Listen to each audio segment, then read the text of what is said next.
Hi guys, I'm Jency Fernandez po and magandang buhay po sa lahat ng mga OFW sa ang sulok ka man ng mundo. Sasagutin po natin ngayon yung mga nagtatanong tungkol po sa re-entry visa kung ban ba sila sa Saudi Arabia, kung makakabalik pa po ba sila.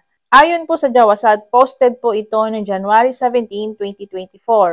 Lifted na po ang 3 years ban para sa mga foreign workers, yung mga na-expired ang re-entry visa at hindi agad nakabalik sa bansang Saudi Arabia. So, depende pa po yan kung binigyan ka ng kaso ng iyong employer. So, paano mo malalaman kung binigyan ka ng kaso or makakabalik ka pa ba sa bansang Saudi Arabia? Kung ang gamit mo pauwi ng Pilipinas ay re-entry visa dahil yun ang binigay ng iyong employer, ayaw kanyang bigyan ng final exit visa dahil iniisip niya is pabalik ka. Pero ikaw hindi ka bumalik hanggang ma-expired na. So, iniisip mo, banned ka ba o makakabalik ka pa ba? So, para ma-sure nyo po na makakabalik kayo, pwede naman kayong mag-apply. Kasi pag banned ka or hindi ka na makakabalik sa bansang Saudi Arabia, sa biometric pa lang po malalaman na yan. Hindi kayo mabibigyan ng visa.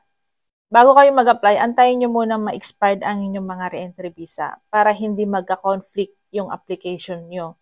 So may mga nagtatanong din tungkol sa amnesty ngayon para sa mga domestic workers kasi binigyan sila ng pagkakataon para ayusin ang kanilang pagkakahurop or absent for work sa loob ng 6 na buwan.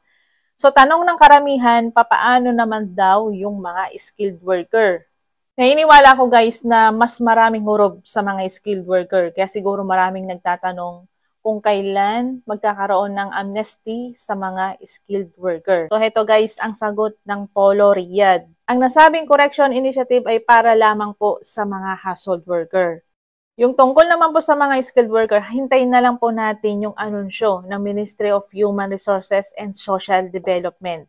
Ibig sabihin guys, meron pa yung kasunod para sa mga skilled worker. Kaya keep on updated lagi para hindi kayo mahuli sa balita.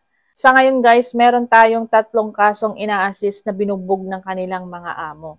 Pag ganyan na sinasaktan po kayo ng inyong mga amo, tumawag po kayo ng police hotline 999 o kaya 911. Pwede rin po kayong tumawag sa 112. Emergency hotline po yan. Tumawag po kayo agad sa police hotline para ma-rescue po kayo.